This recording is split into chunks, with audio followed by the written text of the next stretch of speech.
So with about 6 months of after about 6 months of making the payments on the $400 credit card, which I had because I immediately used the credit, I didn't know better, so I used all of the credit rather than part of it. But even though I used all of the credit, okay, in other words, I took my $400 credit card and I spent about $400. My minimum payment on this $400 credit card, which was actually me borrowing my own money, it was sort of like today's debit card. But basically the minimum payment was about $20 or $22 a month. All I did is I made the minimum payment for 6 months. I did not ask for it. It just happened. I started getting credit card offers in the mail. Keep in mind, the one and only thing I had on my credit report was one credit card, which the credit bureaus did not know this, but it was a secured credit card. Nevertheless, but after 6 months, I started getting pre-approved credit card offers in the mail. And I sent them back in, not really knowing what I was doing at the time. I was much younger than I am today. And the first approval that I received, because I had a good job, I had good income, running a business, that type of thing.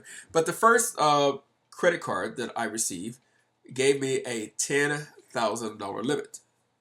Second unsecured credit card that I received gave me a $6,000 limit. So just like that, I went from having no credit to having the one and only one thing on my credit report, which was a secured credit. I'm sorry. Let me back up. Let me add something to the story. I had the secured credit card. I made payments on it for 6 months.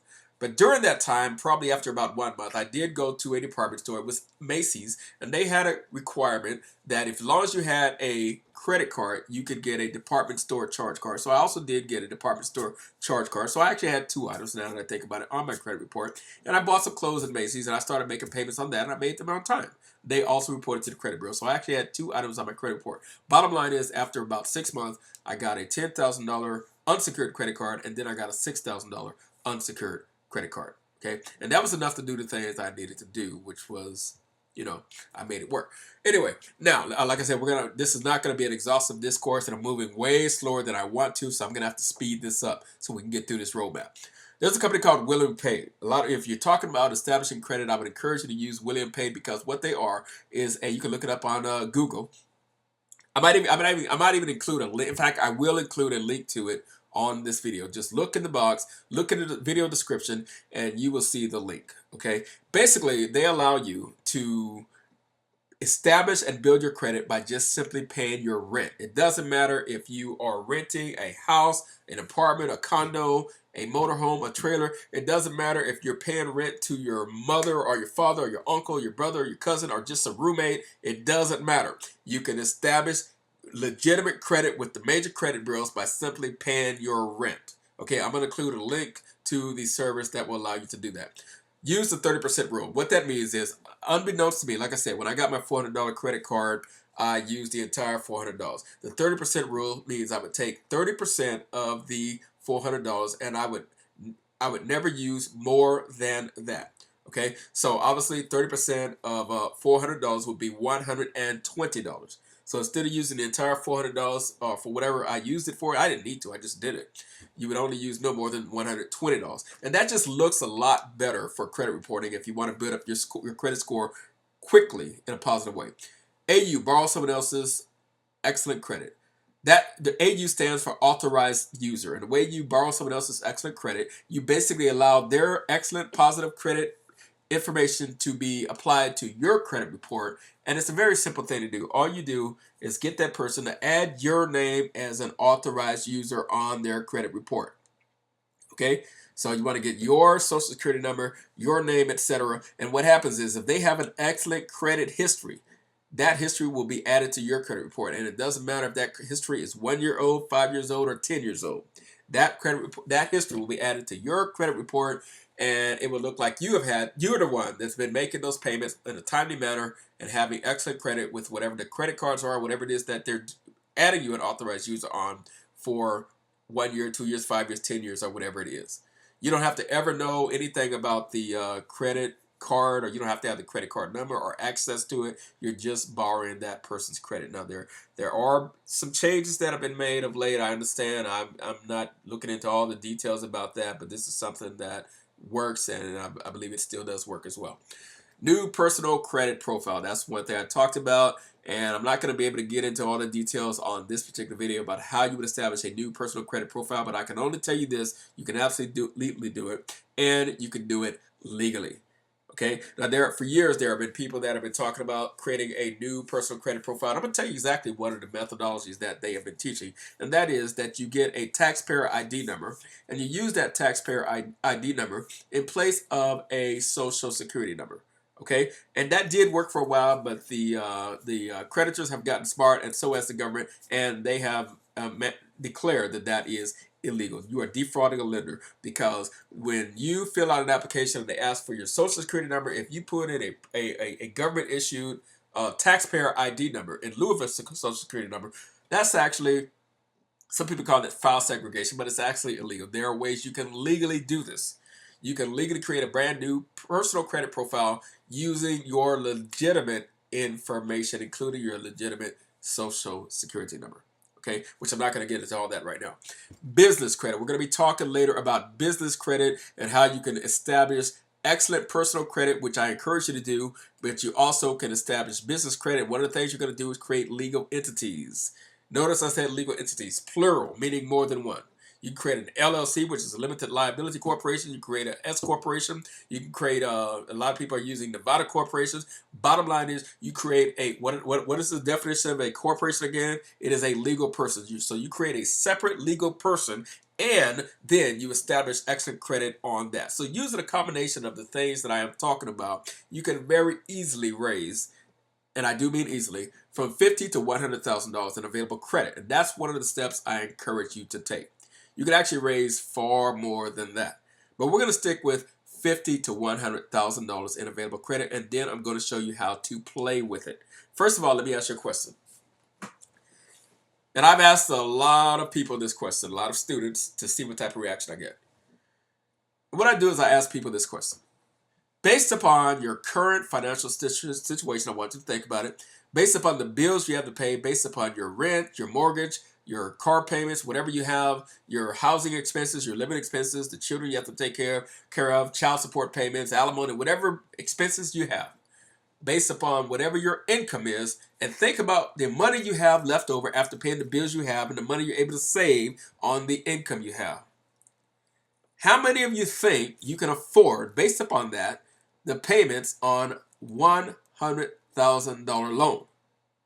Most people would say, oh, I couldn't afford that, without even knowing what the payments are. What if I told you that I could show you a way that you could get your payments temporarily as low as 1%? What is 1% of $100,000? Well, that's $1,000. You're paying. What if I could show you how to get your payments as low as 1% per month? That means for $1,000 per month on a $100,000 cash loan. How many of you think you can afford it? Most people would say, that's a lot, $1,000. Couldn't really afford that because I don't have enough money left over after paying all my bills. And my immediate response to that is, you missed the whole point. What part of the fact that this is a cash loan did you not understand? $100,000, you only have to pay $1,000 a month. See, we're not talking about buying a house or buying a $100,000 car or a $100,000 piece of jewelry. We're talking about you getting $100,000 in cash. Now, let me put it like this. How many of you, if I could show you how to get $100,000 in cash, would be willing to set aside $12,000 of that $100,000 so that you would have the money already set aside to make payments on that $100,000 loan for 1 year? How many of you would be willing to do that? Set aside $12,000 to make the payments at $1,000 a month for 1 year. That would leave you $88,000 to play with. Now, how many of you, if I showed you how to do this and you had $88,000 to play with, knowing that you did not have to worry about those $1,000 per month payments for an entire year because you have taken the money to make the payments out of the money that you borrowed and set it aside, and you have $88,000 left. You're basically using borrowed money to pay for borrowed money. Now, let me correct another thing that I've heard by a YouTuber who I respect immensely, but I could not believe the advice and the commentary that he gave to one of his viewers. It was a call-in show, and he basically was talking about when you borrow $1 million or any amount of money, you have to pay taxes on it. That's totally, actually, factually untrue. Borrowed money is not taxable. And that error alone was enough to cause me to rethink everything I thought about this person and what they actually knew about business and the experience they had.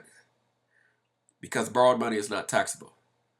And that is a truth that is extremely powerful if you understand it. If you understand the world of financing and business and credit and things like that, there's a lot of things you can do. A lot of things you can do. But anyway, now that we've gotten past the fact that you don't have to dip into your personal savings, your income, or anything else, because you're not taking this $88,000 and buying some exotic car with it. You're not taking this $88,000 and flossing like you're something that you're not.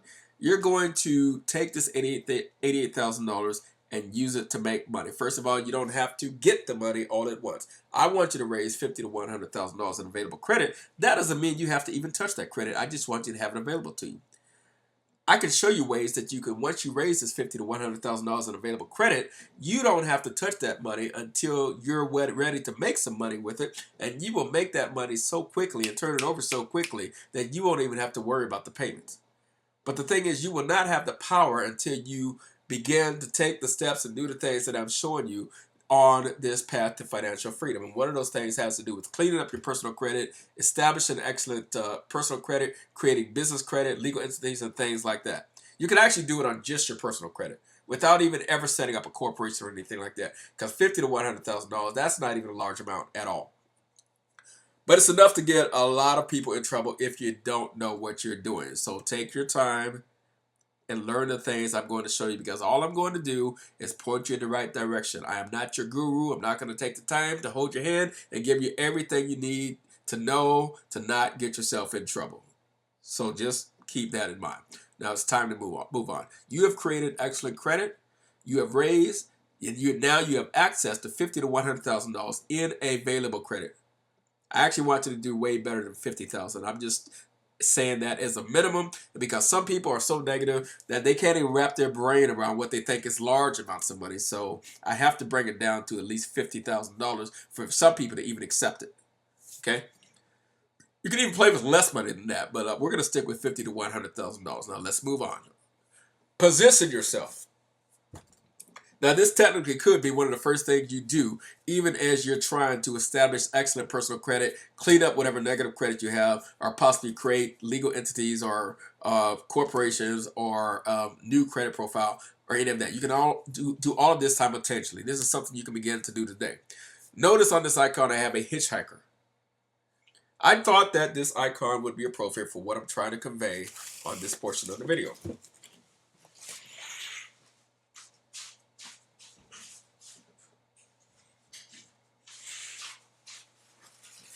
Let's talk about hitchhikers for a moment. A hitchhiker obviously has a destination. Like I said in the beginning, in order to get any place, there are several things you need, and one of them is a destination. And even if you have a destination, you need a vehicle that can take you to that destination, one that's not going to break down on the way, one that is going to get you all the way there.